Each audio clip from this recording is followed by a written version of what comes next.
Hello friends, আমি মৌসুমি কিচেনে আপনাদের জানাই স্বাগত। আজকে আমার রেসিপি রুই মাছের তেল চচ্চড়ি। এটি একটা স্বাস্থ্যকর রেসিপি। এটি গরম ভাতের সাথে খেলে জাস্ট জমে যাবে। আপনারা দেখতে থাকুন, ভালো লাগবে। মাছের তেল চচ্চড়ি বানানোর জন্য প্রথমে আমি 200 গ্রাম মতো মাছের তেল নিয়েছি। তেলটিকে ভালো করে জল দিয়ে ধুয়ে আমি পরিষ্কার করে নিয়েছি। আমি এর মধ্যে অল্প একটু লবণ দিলাম আর একটু হলুদ গুঁড়ো এর মধ্যে দিয়ে দিলাম। দিয়ে মাছটাকে আমি ভালো করে মাখিয়ে নিচ্ছি। আমার তেলটা মাখানো হয়ে গেছে। এবার আমি এরকম ডুমু ডুমু করে বেগুন কেটে নিয়েছি। বেগুনের মধ্যেও লবণ আর হলুদ দিয়ে ভালো করে মাখিয়ে নিচ্ছি।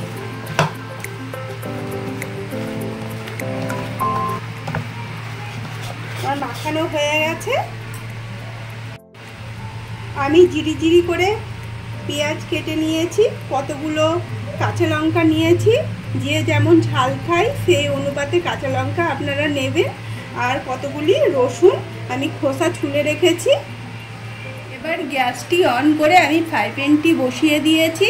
ফ্রাই প্যানটি গরম হয়ে গেলে আমি একটু সর্ষের তেল এর মধ্যে দিয়ে দেব। তেলটি গরম হয়ে গেছে। এবার একটু কালো জিরে আমি এর মধ্যে দিয়ে দিলাম।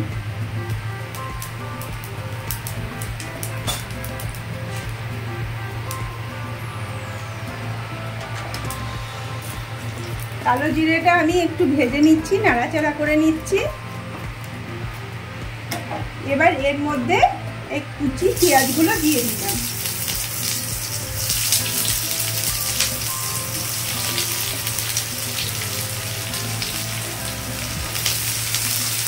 পেঁয়াজগুলো আমি ভালো করে ভেজে নেব।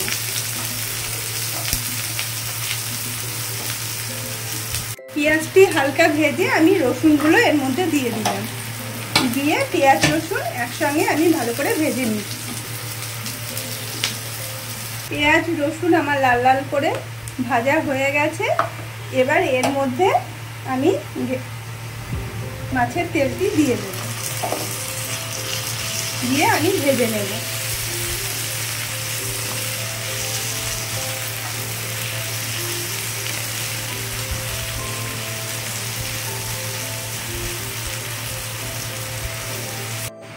দেখুন মাছের তেলটা দিয়ে কতটা তেল বেরিয়েছে।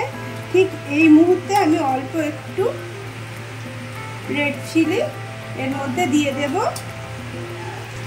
লবণ দিয়েছি, তাও অল্প একটু লবণ দিয়ে দিলাম। অল্প আমি একটু চিনি দিয়ে দিলাম।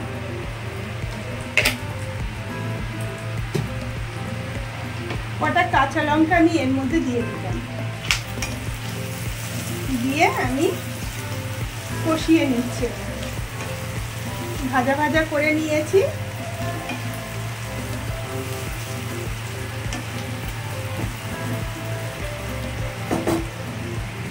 ভাজা ভাজা হয়ে গেছে। এবার আমি বেগুনগুলো এর মধ্যে দিয়ে দেব।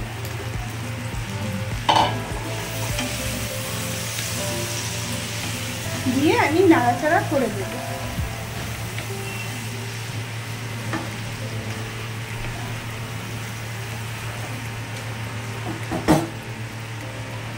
গ্যাসটি কমিয়ে আমি ঢাকাটা দিয়ে দেব। অল্প স্টিমে এটা রান্না হবে।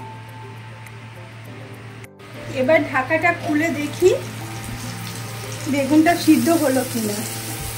বেগুনটা সিদ্ধ হয়ে গেছে, আর একটু হবে। কতটা তেল বেরিয়েছে দেখুন। এই তেলে বেগুনটা সেদ্ধ হয়ে যাবে। এটি দিয়ে গরম ভাত খেলে এক থালা ভাত অনায়াসে উঠে যাবে। আর একটু বেগুনটা সেদ্ধ হতে বাকি আছে, আমি আরেকটু ঢাকা দিয়ে দিলাম। এবার ঢাকাটা খুলে দেখি। দেখুন বেগুন একদম সিদ্ধ হয়ে গেছে।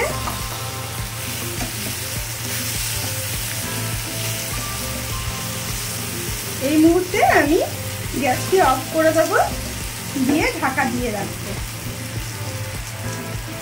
এবার আমার কাতলা মাছের তেলের চচ্চড়ি একদম রেডি।